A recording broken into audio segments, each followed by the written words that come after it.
मित्रों, आज मैं आपके समक्ष लेकर आई हूँ मुंशी प्रेमचंद का एक बहुत ही प्रसिद्ध उपन्यास गबन।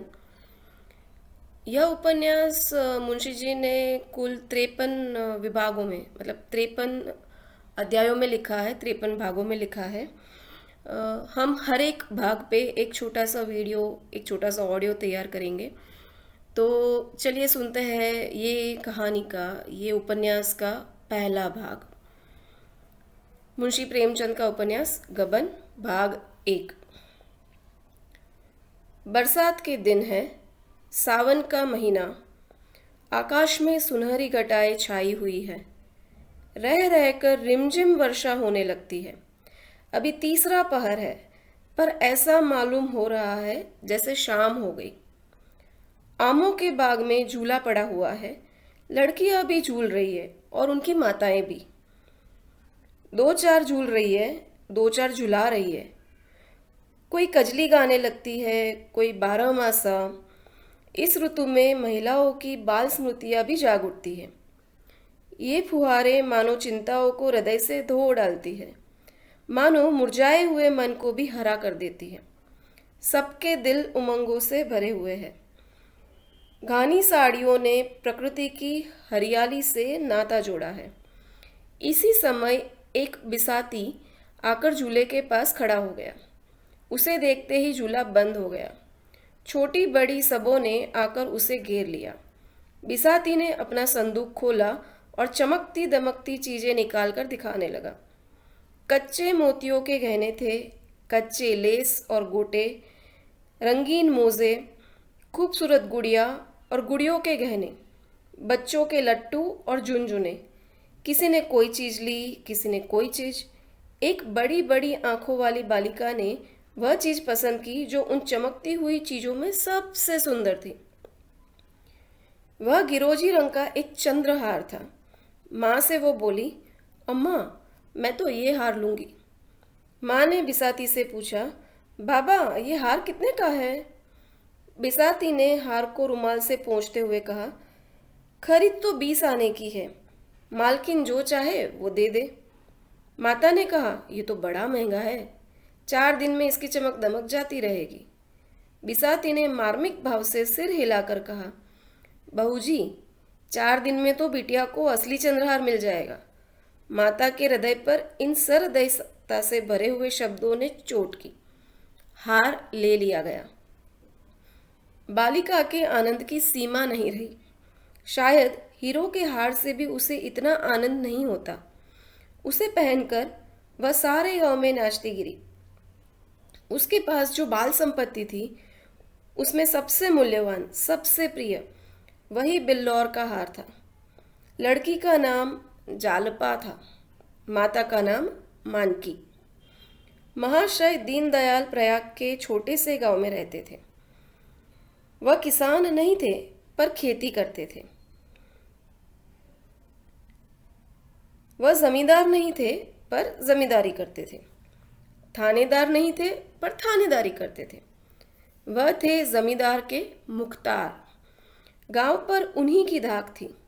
उन्हें उनके पास 4 चपरासी थे, एक घोड़ा, कई गाय और कई भैंसे। वेतन कुल 5 रुपये पाते थे, जो उनके तंबाकू के खर्च को भी काफी नहीं होता था। उनकी आय के और कौन से मार्ग थे, यह कौन जानता है। जालपा उन्हीं की लड़की थी।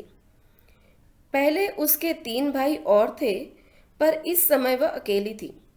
उससे कोई पूछता, तेरे भाई क्या हुए, तो वह बड़ी सरलता से कह देती, बड़ी ही दूर खेलने गए हैं। कहते हैं, मुख्तार साहब ने एक गरीब आदमी को इतना पिटवाया था कि वह मर गया था। उसके 3 वर्ष के अंदर तीनों लड़के जाते रहे। तब से बेचारे बहुत संभल कर चलते थे। फूंक फूंक पर पांव रखते। दूध के जले थे, छाछ भी फूंक फूंक पर पीते थे।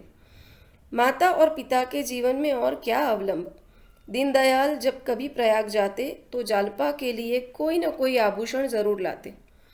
उनकी व्यावहारिक बुद्धि में यह विचार ही न आता था कि जालपा किसी और चीज से अधिक प्रसन्न हो सकती है। गुड़िया और खिलौने वह व्यर्थ समझते थे। इसलिए जालपा आभूषणों से ही खेलती थी। यही उसके खिलौने थे। वह बिल्लौर का हार जो उसने बिसाती से लिया था, अब उसका सबसे प्यारा खिलौना था। असली हार की अभिलाषा अभी उसके मन में उदय ही नहीं हुई थी। गांव में कोई उत्सव होता या कोई त्योहार पड़ता तो वह उसी हार को पहनती। कोई दूसरा गहना उसकी आंखों में जचता ही न था। एक दिन दीनदयाल लौटे तो मानकी के लिए एक चंद्रहार लाए। मानकी को यह साके बहुत दिनों से थी। यह हार पाकर वो तो मुग्ध ही हो गई। जालपा को अब अपना हार अच्छा नहीं लगता था। पिता से वो बोली, बाबूजी मुझे भी ऐसा ही हार ला दीजिए। दीनदयाल ने मुस्कुराकर कहा, ला दूंगा बेटी।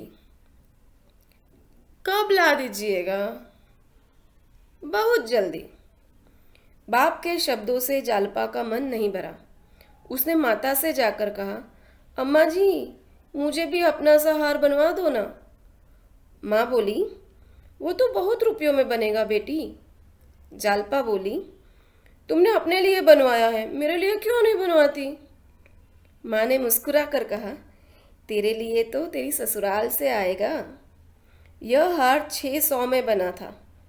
इतने रुपए जमा कर लेना दीनदयाल के लिए आसान नहीं था। ऐसे कौन बड़े ओहदेदार थे वो। बरसों में कहीं यह हार बनने की नौबत आई। जीवन में फिर कभी इतने रुपए आएंगे, इसमें उन्हें संदेह था। जालपा लजाकर भाग गई, पर यह शब्द उसके हृदय में अंकित हो गए। ससुराल उसके लिए अब उतनी भयंकर नहीं थी। ससुराल से चंद्रहार आएगा।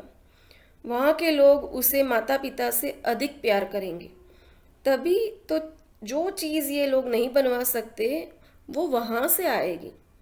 लेकिन ससुराल से न आए तो उसके सामने 3 लड़कियों के विवाह चुके थे। किसी के ससुराल से चंद्रहार न आया था। कहीं उसकी ससुराल से भी न आया तो उसने सोचा, तो क्या माताजी अपना हार मुझे दे देगी? अवश्य देगी। इस तरह हंसते खेलते 7 वर्ष कट गए और वह दिन भी आ गया जब उसकी चिर संचित अभिलाषा पूरी हो गई।